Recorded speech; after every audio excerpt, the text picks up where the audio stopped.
Tadipatri municipal chairman 2-3 రోజుల కిందట నా పైన పాంప్లెట్ వేసినాడు.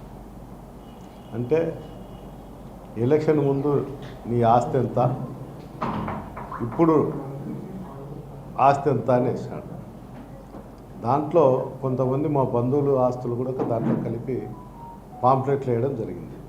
ఈ పాంప్లెట్ల సంస్కృతి ఎప్పుడు వస్తుందంటే, మనం దిగజారి ఉనికి కోల్పోయి మన ఇంటి దగ్గరికి ఎవరు కార్యకర్తలు రాక మనం బజార్లో పడి ఏమి దిక్కుదోచని పరిస్థితుల్లో ఎదుట మీద ఏదన్నా మాట్లాడాలన్నప్పుడు ఈ పాంప్లెట్ సంస్కృతి ఉంది. నాకు ఉండే అవగాహన కానీ నాకుండే పరిజ్ఞానం ప్రకారం నా ఆలోచన అది.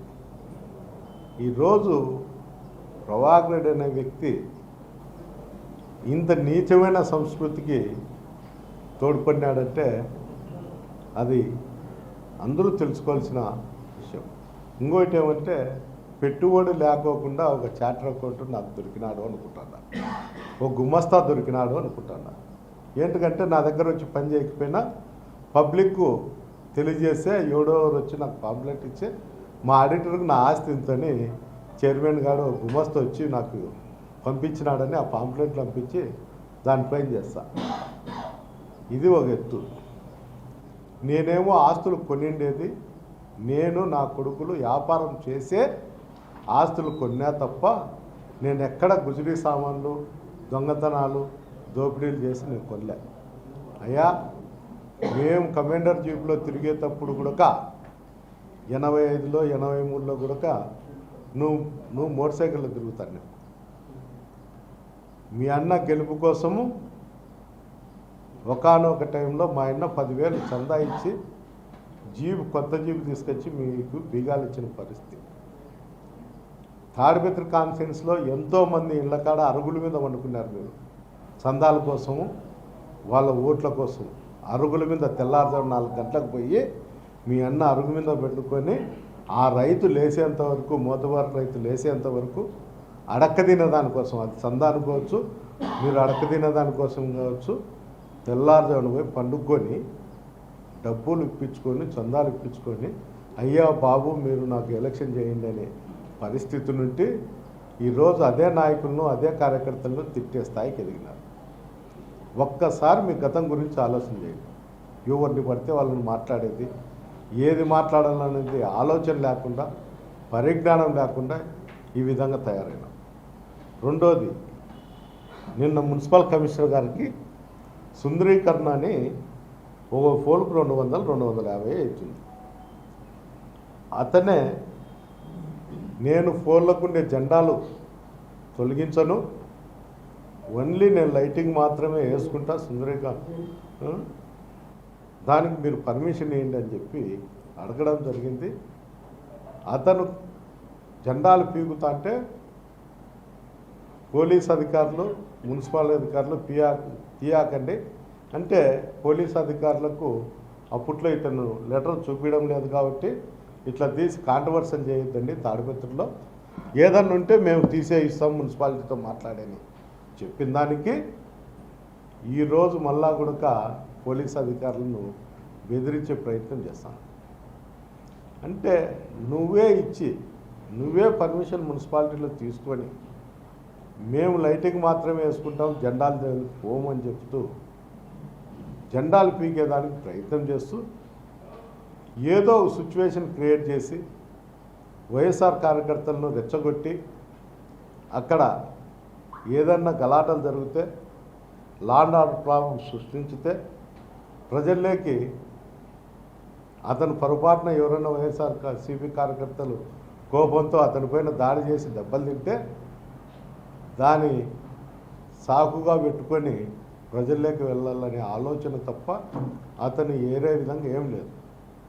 కానీ అతను ధర్నా కూర్చునేటప్పుడు మాత్రం నేను లైటింగ్ వేస్తా అంటే ఎమ్మెల్యే అడ్డపడతాడని చెప్తున్నాడు తప్ప అక్కడుండే జెండాలు తొలగిస్తా అంటే వైఎస్ఆర్సీపీ కార్యకర్తలు అడ్డుపడతాడు అనేది చెప్పడం లేదు.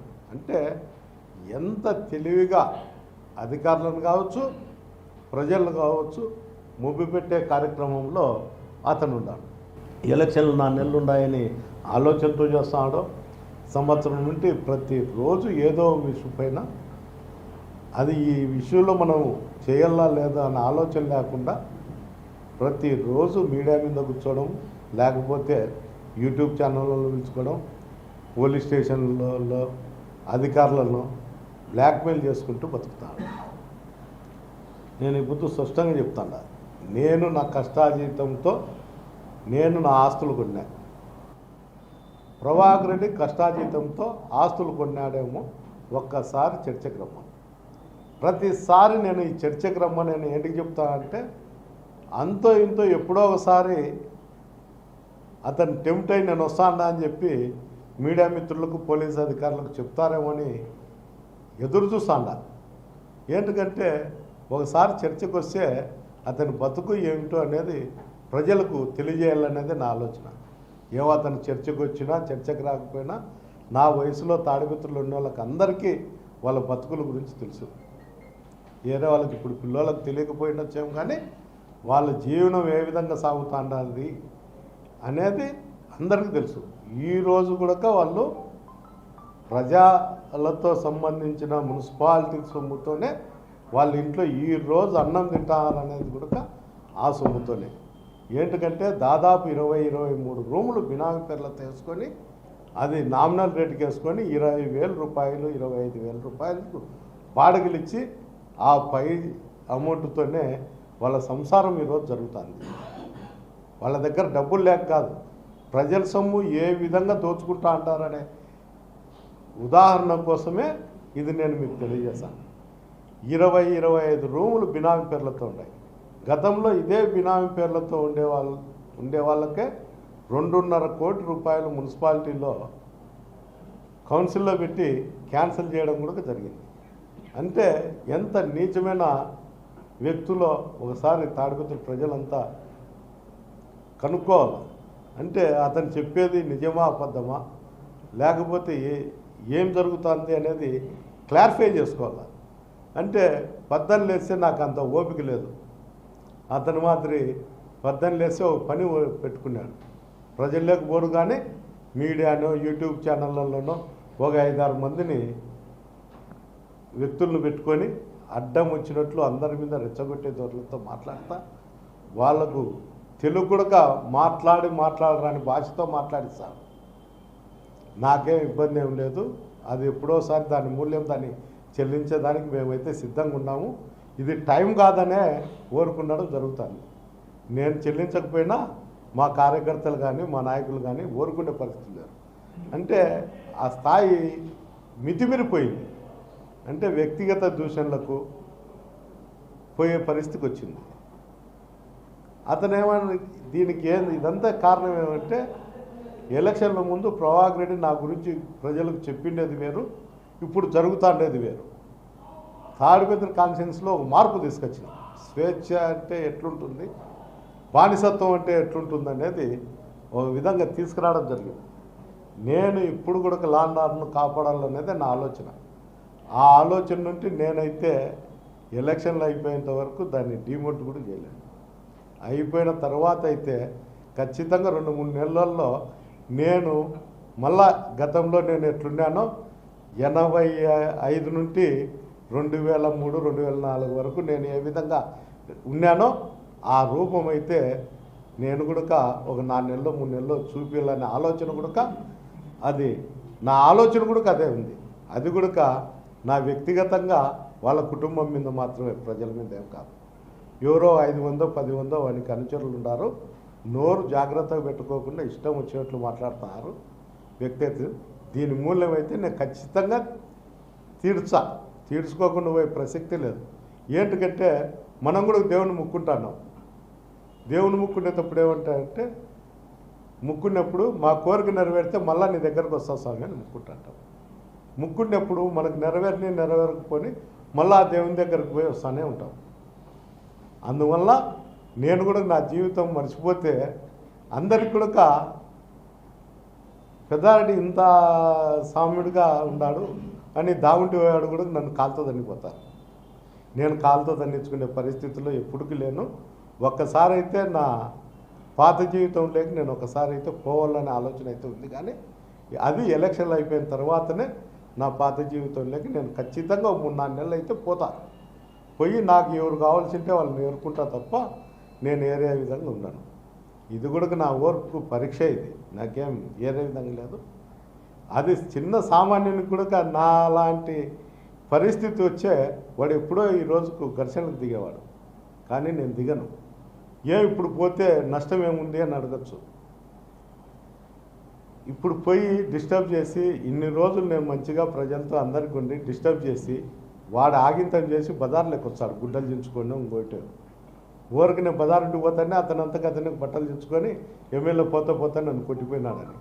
అందుకనే సానుభూతి అతనికి తెచ్చేదాని పరిస్థితుల్లో నెగిటివ్ పరిస్థితుల్లో లేను. అందువల్ల ఎప్పుడన్నా ఎవరన్నా కానీ వాళ్ళ వ్యాపారం వాళ్ళ వృత్తి రూపకంగా సంపాదించుకుంటారు, కానీ ఎవరు సంపాదించుకోకుండా పోయేవాడు సామాన్యుడు కూడా ఒకప్పుడు రిక్షా పెట్టింటాడు, ఇప్పుడు ఆటో పెడతాడు, మళ్ళీ ట్యాక్సీ పెడతాడు, మళ్ళీ బస్సు పెడతాడు, ఇంకోటి పెడతాడు ఉంటుంది. నీ దగ్గర ఏమున్నది? బ్రాండ్ షాపుల కాడ 1000-100 అడుక్కుంటాను నేను. ఏరే బస్సు ఓనర్లతో టైర్లు అడుక్కుంటాను నేను. తాడిపత్రిలో అందరికీ తెలుసు నువ్వు అడక్క తినే చేష్టలు. నువ్వు ఈరోజు 10 రూపాయలు సంపాదించుకున్నా కూడా నువ్వు మున్సిపాలిటీ మీద ఆధారపడే, ఆ రూముల మీద ఆధారపడే నువ్వు జీవనం సాగిస్తావు. నువ్వు అందరి గురించి మాట్లాడితే నీ బతుకు గురించి అందరికీ తెలిసే నువ్వు కూడా మాట్లాడతావు. నీ చేతనైతే మున్సిపాలిటీ డెవలప్ చేస్తాడా అని చెప్తాను. ఈ రోజు కూడా నేను మున్సిపాలిటీకి నువ్వు టెండర్లు పిలిచా అని అబద్ధం చేసి కమిషనర్లకు చెప్పి నేను వర్కులు చేయించిన కమిషనర్ చేర్చంటే ఈ రోజు కూడా డ్రైనేజ్ క్లీనింగ్లు నేనే చేస్తాను. ఈరోజు నేను కూడా శాలరీలు ఇస్తాను 10 మందికి. నువ్వు ఏ రోజైనా కానీ నేను చేతుకుండా 10 రూపాయలు డబ్బు పెట్టినావా? అమృత స్కీమ్ కింద ప్రతి ఇంటికి కుళాయిలు తీసుకొచ్చాను. దాని మీద నువ్వు ఇన్సెల్ లేకుండా కౌన్సిల్లో పెట్టి నువ్వు కూడా నేను తాడిపత్రి ప్రజలకు రుణపడి ఉండా, మమ్మల్ని 30 సంవత్సరాలు మమ్మల్ని ఈ స్థాయికి నిలబెట్టారని చెప్తాను. సిగ్గుండాల మాట్లాడేదానికి కూడా. నీకు సిగ్గు రోషము ఉంటే నువ్వు ఖచ్చితంగా అమృత స్కీమ్ మీద నువ్వు కౌన్సిల్ పెట్టి నువ్వు ఇన్సెల్ వేసి టెండర్ పిలుపుకో. నువ్వే కావాలంటే టెండర్ వేసుకో. ప్రజలకు మేలు చేయాలనే ఆలోచన నీలో ఉండాలి, కానీ నువ్వేందో జిమ్ముక్కులు చేసి ఎదుటివాని డైవర్ట్ చేసి ఏదో రూపంలో నువ్వు లబ్ధి పొందాలని చూస్తే ఎవరు ఇక్కడ తాడిపత్రి ప్రజలు అందరూ కనుక్కున్నారు. అందరికి కూడా పరిజ్ఞానం ఉంది. గతంలో మాదిరి నువ్వు ఒకరిని శాసించుతే భయపడి ఓరుకునే పరిస్థితి ఈరోజు తాడిపత్రి ప్రజల్లో లేదు. ఈరోజు అందరూ చైతన్యవంతులైనారు. దయచేసి జిమ్ముక్కులు చేసి ప్రజలను మొబ్బుపెట్టి ఏదో రూపంలో నువ్వు లబ్ధి చెందే రోజులు అయితే పోయినాయి. ఏదైనా ఉంటే స్వచ్ఛందంగా రాజకీయాలు చేయి, రాజకీయాలకు రుణపడి ఉండు. అంతే తప్ప నీ ఇష్టం వచ్చినట్టు నువ్వు లెటర్లు ఇచ్చేది, నీ ఇష్టం వచ్చినప్పుడు దాన్ని బ్లాక్మెయిల్ చేసేది, ఈ విధంగా చేయడం అనేది తప్పు. ఈవెన్ కింద అధికారులే కాదు, జిల్లా అధికారులు సైతం భయపడించుకుంటాను. కనీసం ఏదో అతను ఏం మాయ చేస్తాడేమో, కానీ అందరూ కూడా అతని మీద వచ్చేటప్పటికి ఏదో ఒక సాఫ్ట్ కార్నరో లేకపోతే ఒక భయమో లేకపోతే వివిధ రకాల కారణాల్లో నాకు తెలుసు, కానీ అందరూ ఆలోచన చేసే పరిస్థితికి ఈరోజు వచ్చిన ప్రతి ఒక్కరిని బ్లాక్మెయిల్ చేస్తాడు అధికారులు. దయచేసి చైర్మన్ గారు, నువ్వు దయచేసి ఇలాంటి ఆలోచనలు మానుకో. దేవుడు కూడా నీకు మంచి బుద్ధి ప్రసాదించాలని నేను కూడా కోరుకుంటాను. కదా ఇప్పుడు కూడా చెప్తున్నా కదా, ఇప్పుడు కూడా చెప్తా కూడా కొంతమంది మీద మాత్రమే అది జరుగుతుంది. లేకపోతే ప్రతి ఒక్కడు రాయేస్తంటూనే ఉంటాడు. నాకు అంత ఓపిక కూడా నశించింది. 60 ఏళ్ల వయసులో నేను మానుకోవాలనే నేను మానుకున్నా, కానీ ఎవడో చెప్తేనో ఏదో నాకు ఇబ్బంది జరుగుతుందని నేను మానుకోలే. ఒక వాతావరణం తాడిపత్రిలో 30 సంవత్సరాల నుండి ఏకఛత్రాధిపత్యంగా అక్కడ ఉంటే హింస చూడలేకనే ఒక మార్పు తేవాలనే నేను మార్పు తెచ్చినా తప్ప ఏరే విధంగా అనేది ఏం లేదు. ఇంకా నన్ను దావుంటి పోయేవాడు కూడా అనామకుడు కూడా కాలుతుందంత అంటే తన్నించుకుంటే అంత సాహసం అయితే నేను చేయలేను. తిరిగి కొట్టే సాహసం కూడా నాకు ఉంది. నేను ఆ వేట మొదలు పెట్టినప్పుడు తట్టుకునే శక్తి అవతలని కూడా ఉండాలి. ఏ పార్టీ వచ్చినా కూడా నేను మొదలు పెడతా. ఇప్పుడు కూడా చెప్తాను, ఇది మెన్షన్ చేసుకోండి. తెలుగుదేశం కాదు, వైఎస్ఆర్ కాదు, జనసేన కాదు, ఏ పార్టీ వచ్చినా ఎలక్షన్ అయిపోయినాక 2-3 నెలల్లో నేను వేట మొదలు పెడతా. అది కూడా కనుక్కోండి.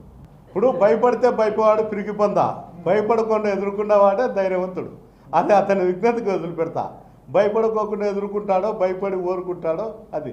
నేనేం మా గవర్నమెంట్ వచ్చానే నేను ఎదుర్కొంటా చెప్పడం లేదు కదా. ఏ గవర్నమెంట్ వచ్చినా 4 నెలల తర్వాత నేను మొదలు పెడతా, చేతనైతే ఎదుర్కో అని చెప్తాడా. అది నేను చెప్తాను. నేనేం మా గవర్నమెంట్ వచ్చానే మేము వీరులము సూర్యులు అని చెప్పడం లే. అతను కూడా కనుక్కుంటా అనొచ్చు, వాళ్ళ గవర్నమెంట్ ఉంది కాబట్టి వీడు మాట్లాడతాడని. నేను ఖచ్చితంగా ఏ మాట మాట్లాడినా దానికి కట్టుబడి ఉంటా. నేను దాంట్లో ఎలాంటి పరిస్థితుల్లో కట్టుబడుకొని ఉన్నాను. నేను ఒక రైతు బిడ్డను కాబట్టి నాకు నీతి నిజాయితీ తెలుసు కాబట్టి పంటలో పురుగు పడితే ఏ విధంగా తీసేయాలో, రాజకీయాల్లో కూడా భ్రష్టు పడితే ఏ విధంగా తీసేయాలో నాకు బాగా తెలుసు. అందుకనే నేను ఈ వర్డ్ కూడా వాడిండేది, లేకపోతే వాడను.